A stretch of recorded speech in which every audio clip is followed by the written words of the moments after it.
자, 오늘 말씀의 제목은 다 이루었다, 다 이루었다라는 제목으로 함께 같이 은혜를 나누고자 합니다. 30절 말씀에 보면 예수님께서 다 이루었다 이런 말씀을 하십니다.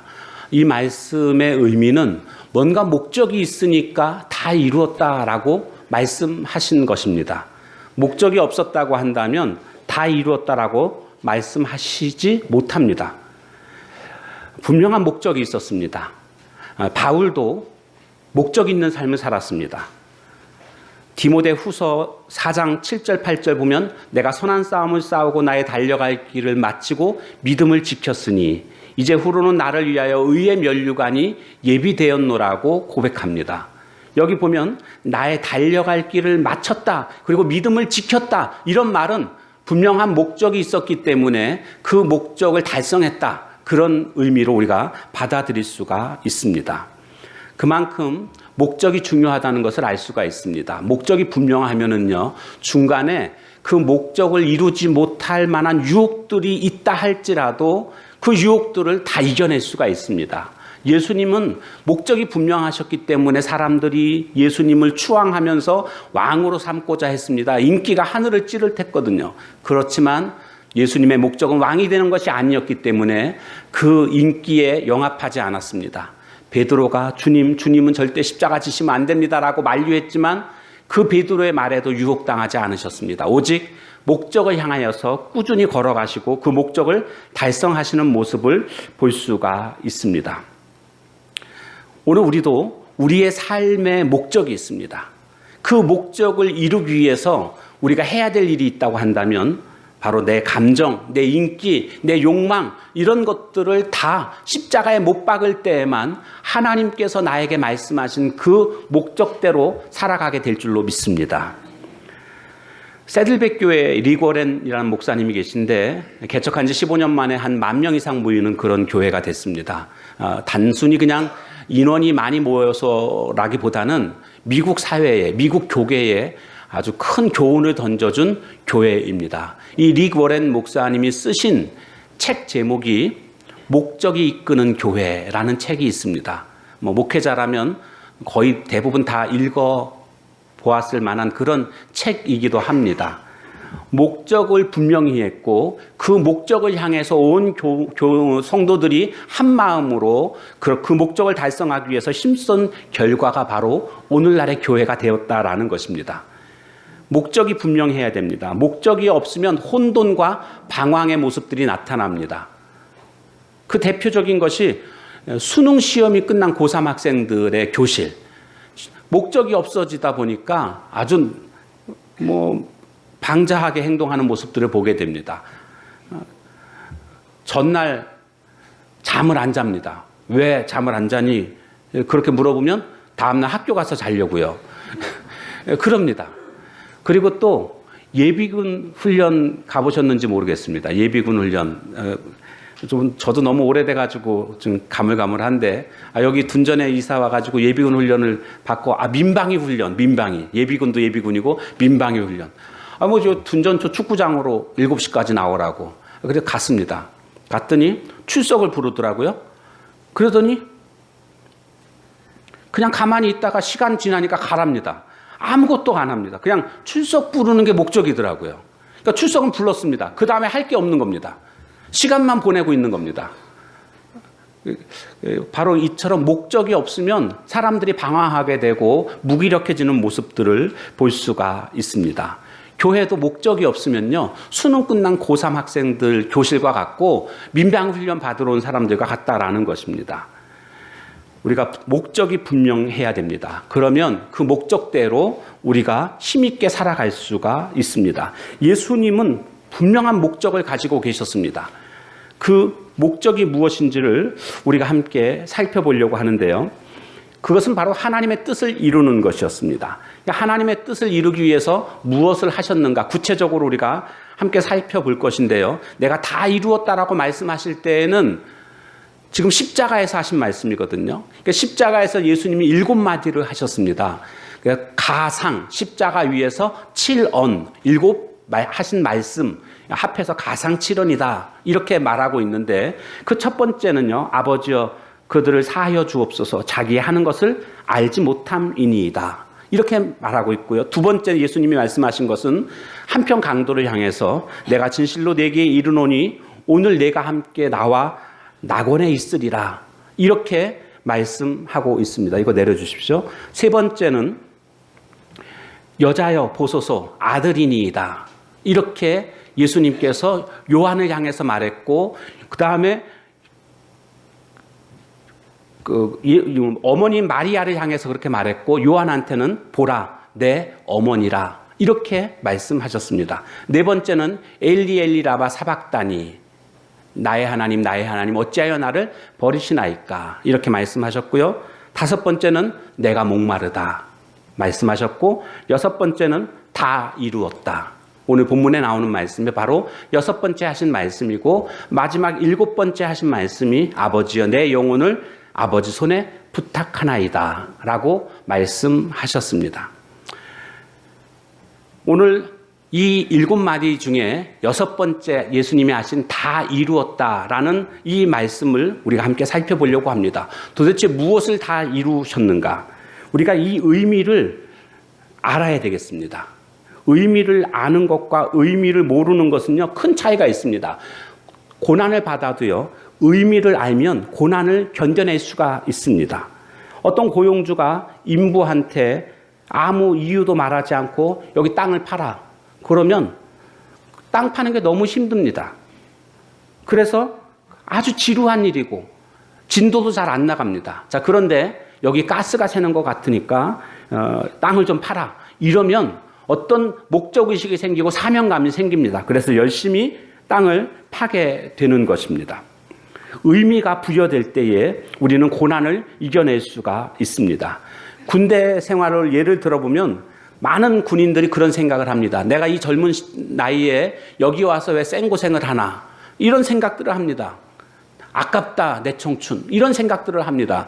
그런데 반면에 최전방에서 근무하고 있는 GOP라고 하죠. 거기서 근무하는 군인들은 생각이 좀 다릅니다. 그들은 매일같이 보는 게 북녘 땅입니다. 실제로 보입니다. 총을 쏘면 총알이 거기까지 도착을 합니다. 저도 전방에 가서 여러 차례 보았는데 북녘 땅을 매일같이 보는 그 병사들은요, 어떤 생각을 하냐 하면 내가 이렇게 보초를 쓰고 지킴으로 말미암아 고향에 계신 우리 부모 형제들이 편안히 발 뻗고 잘 수 있다, 이런 생각을 합니다. 이런 사명감이 있습니다. 그래서 국가 간이 투철해집니다.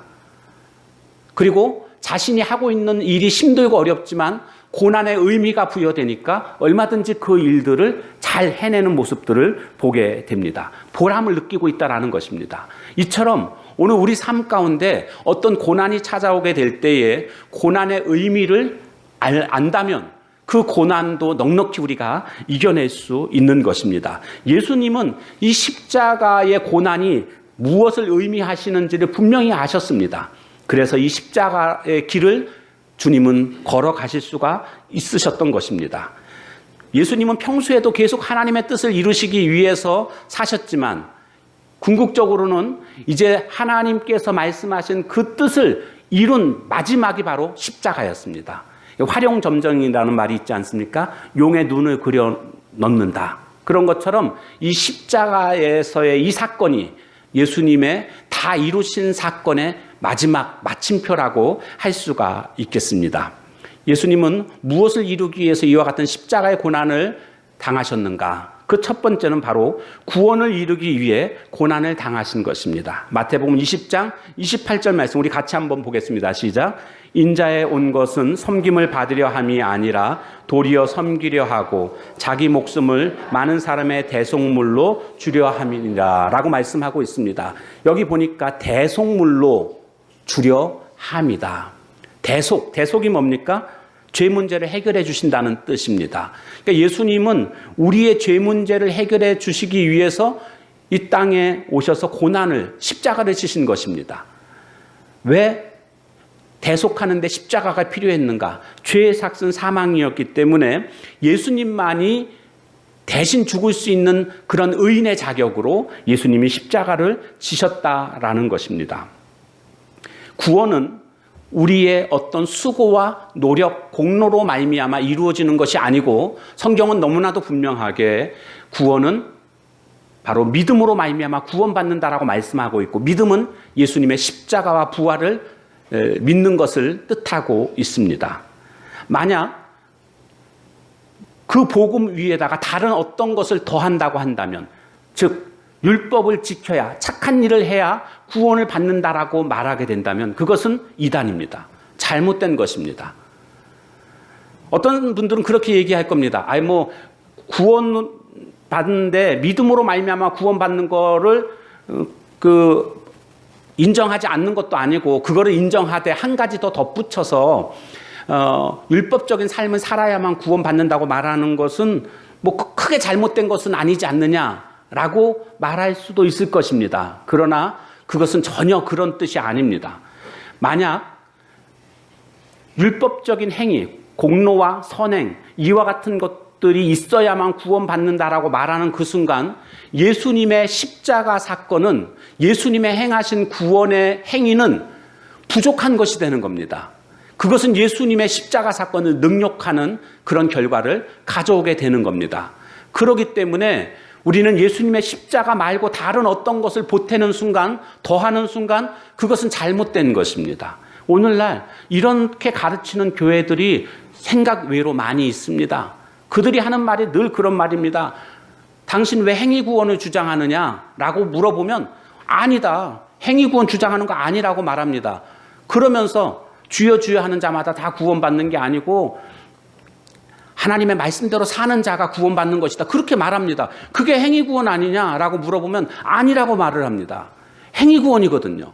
근데 그렇게 말하는 교회들이 의외로 굉장히 많습니다.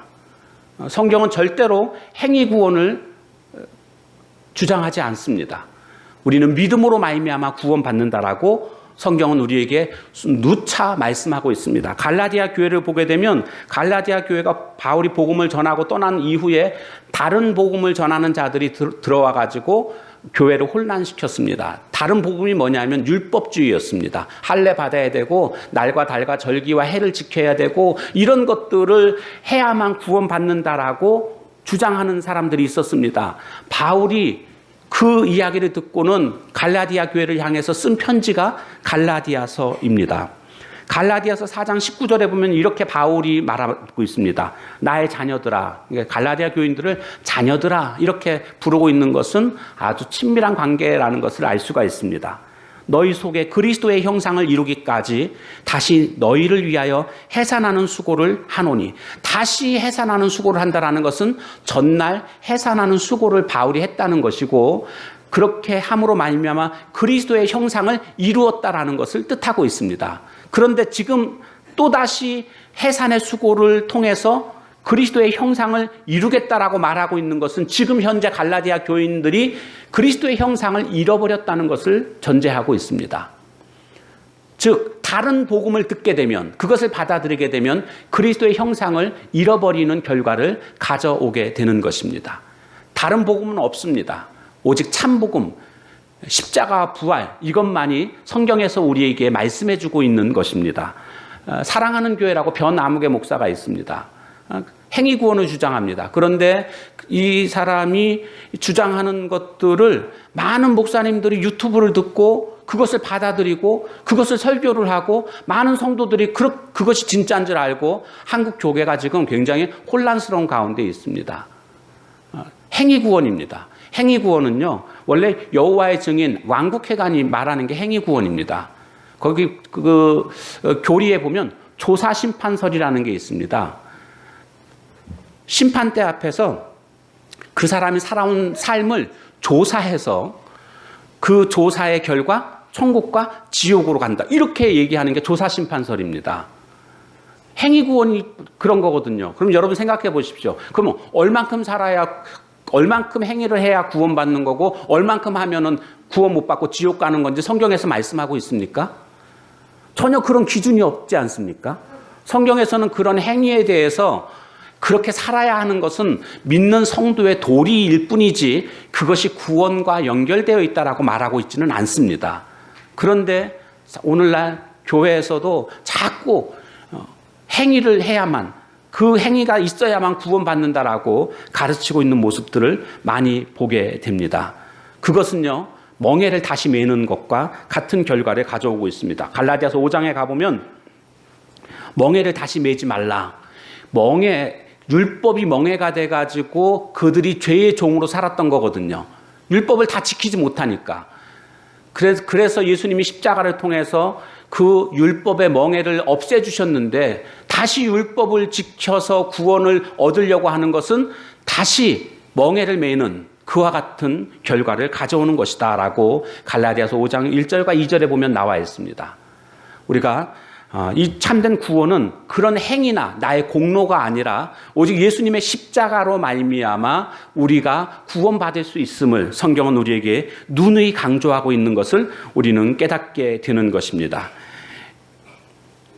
에베소서 1장 7절에 보면 우리는 그리스도 안에서 그의 은혜의 풍성함을 따라 그의 피로 말미암아 속량 곧 죄 사함을 받았느니라. 이런 말씀이 있습니다.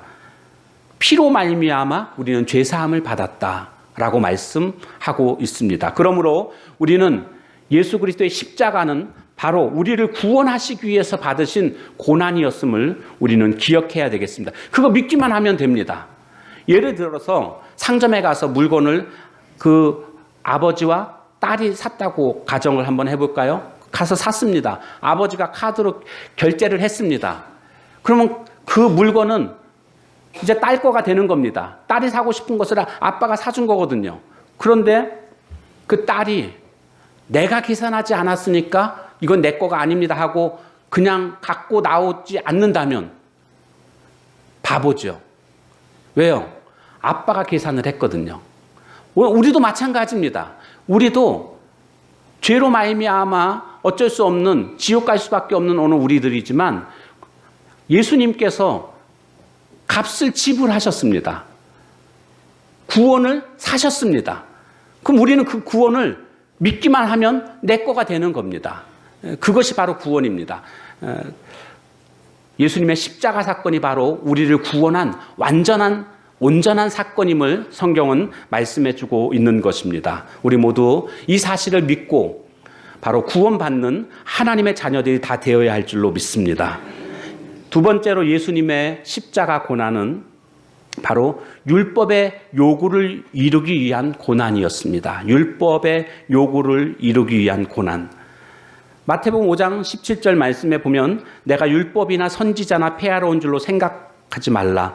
폐하러 온 것이 아니요 완전하게 하려 함이라고 말씀하고 있습니다. 그러니까 율법을 우리가 아주 쉽게 생각하면 율법의 요구가 뭔가? 율법대로 살면 구원을 얻게 되는 것이고 율법대로 못 살면 죽음에 이르게 된다. 이게 율법입니다. 모세 율법뿐만이 아니라 하나님이 하신 말씀 이 전체가 다 율법이라고 볼 수 있는데 율법대로 행하면 구원을 받는데 율법대로 행하지 않으면 죽음에 이르게 됩니다. 근데 문제는 뭡니까? 율법을 범했다는 겁니다. 우리 모두가 율법을 다 지켜서 살 수가 없게 된 겁니다. 인류의 대표였던 아담이 그리고 죄를 짓게 되지 않았습니까? 대표가 죄를 짓다 보니까 그 후손들도 다 이제 죄인이 된 것입니다. 죄인이 된 그 순간 율법의 요구가 뭐죠? 율법대로 살지 못하면 다 죽음입니다. 사망입니다. 그래서 다 사망에 이르게 된 것입니다. 모든 인류는 다 이제 죄값으로 죽어야만 합니다.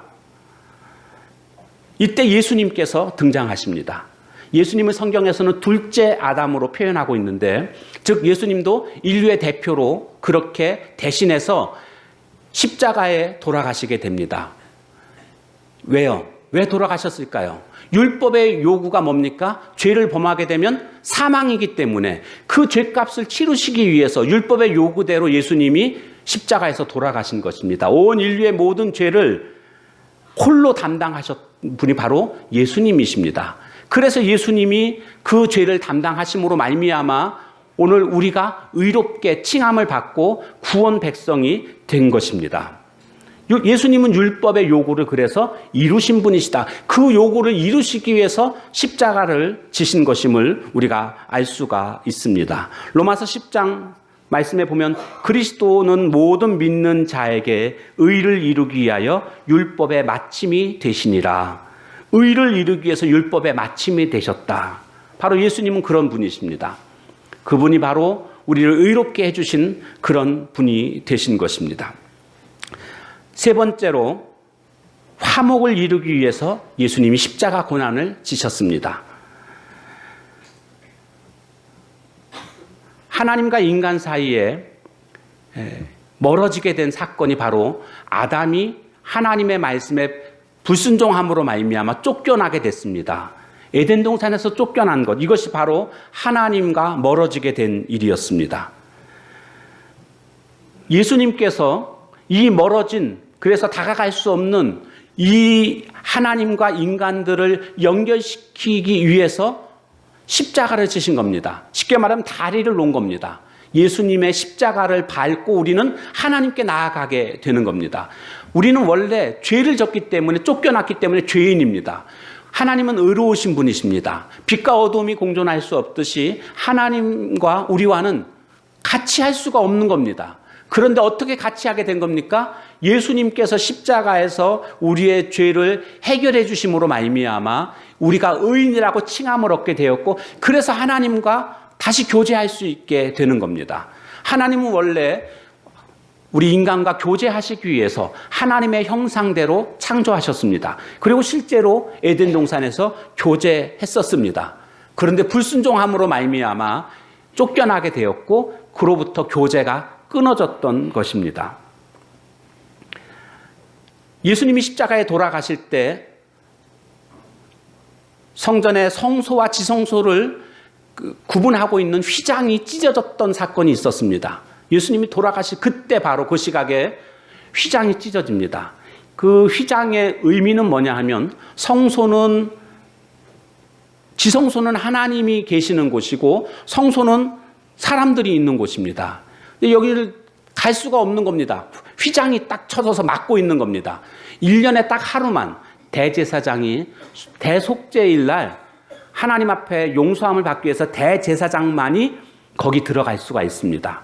그런데 대제사장도요, 아주 조심스럽습니다. 자신을 정결하게 하고 그래야 들어가죠. 그러지 않고 죄가 있는 상태에서 들어갔다가는요, 바로 죽습니다. 그래서 대제사장이 들어갈 때 발에다가 밧줄을 묶고 들어갑니다.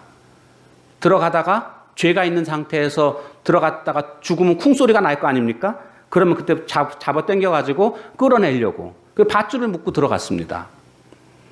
그만큼 거룩한 곳이 지성소였습니다. 그랬는데 예수님이 돌아가시는 그 시각에 휘장이 찢어졌습니다.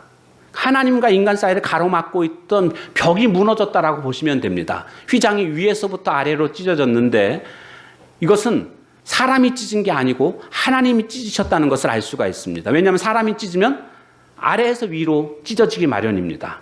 하나님께서 찢으셨습니다. 이 의미가 뭐겠습니까? 이제는 너희들과 내가 만날 수 있다라는 겁니다. 예수님의 십자가 사건을 통해서 그동안 불목했었는데 이제 화목하게, 예수님이 화목제물이 되셔가지고 이제 교제할 수 있게 됐음을 말씀해 주고 있는 것입니다. 바로 예수님께서는 막힌 담을 허시는 그와 같은 역할을 하셨음을 성경에서 말씀하고 있는 것입니다. 요한일서 2장 2절에 보면 그는 우리 죄를 위한 화목제물이니 우리만 위할 뿐 아니요 온 세상의 죄를 위하심이라 라고 말씀하고 있습니다. 화목제물이다. 그런데 이 화목제물은요, 하나님과 우리와만의 어떤 화목의 역할뿐만이 아니라 사람과 사람 사이에서도 화목제물이 되신 것을 우리는 또 깨닫게 됩니다. 왜냐하면 예수님의 십자가 죽음 이후로 그동안 유대인과 이방인들이 불목하고 있었는데 예수님께서 구원의 길을 이방인들에게도 열어놓으셨고 바울이 이방인을 위한 전도자로 쓰임을 받았고, 그래서 이제 복음이 유대인에게만 임한 것이 아니라 모든 인류에게 임하게 되는, 서로 간에 인간과 인간 사이에 막혔던 그런 담이 허물어지는 그와 같은 일이 일어났다라는 것을 우리는 깨닫게 됩니다. 그래서 이스라엘 백성들이 그 전까지만 해도 자신들은 택할 선자를 써서 선민이다, 우리는 택함 받았고 이방인들은 택함을 받지 못했다, 이런 생각에 사로잡혀 있었는데, 예수님의 십자가 사건 이후로 그들은 이제 복음이 이방인들에게 전해지는 것들을 확인할 수 있었고, 그래서 이방인을 향해서 복음을 들고 나가는 그런 모습을 볼 수가 있는 것입니다. 영상을 하나 우리가 준비했습니다. 보도록 하겠습니다.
Being told that it was a privilege to suffer for Jesus.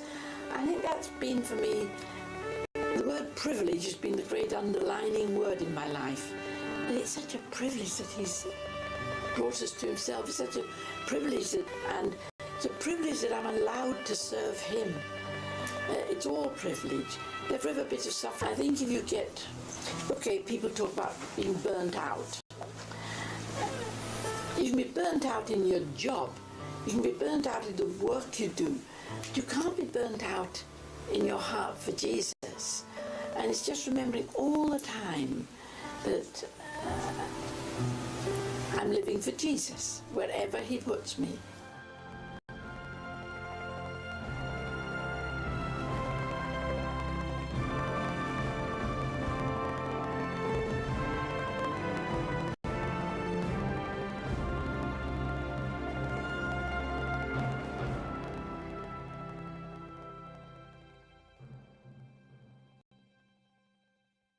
말씀을 마무리하도록 하겠습니다.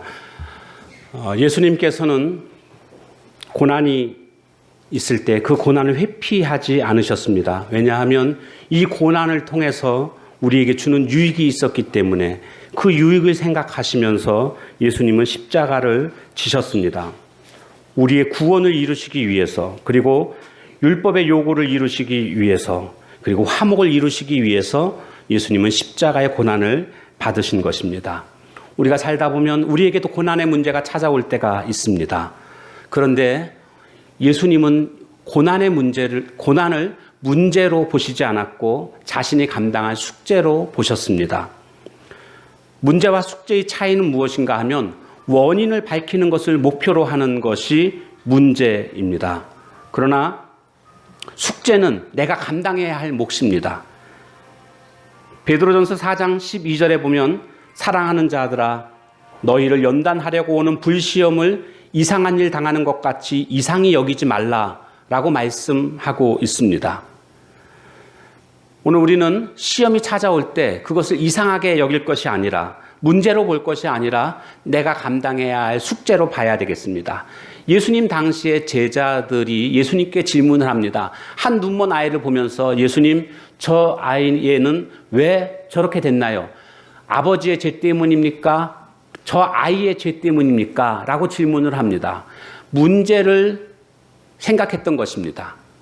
그런데 예수님은 문제의 원인을 찾은 것이 아니라 그 아이의 눈을 뜨게 하셨습니다. 감당할 숙제로 보았다는 것입니다. 우리 모두 우리의 삶에 어려움이 있을 때마다 문제로 여기는 것이 아니라 숙제로 여길 수 있는 저와 여러분이 된다면 고난의 문제들을 넉넉히 넘어서고 주님이 말씀하신 것처럼 다 이루었다. 이 고백이 오늘 우리 모두의 고백이 되어야 할 줄로 믿습니다.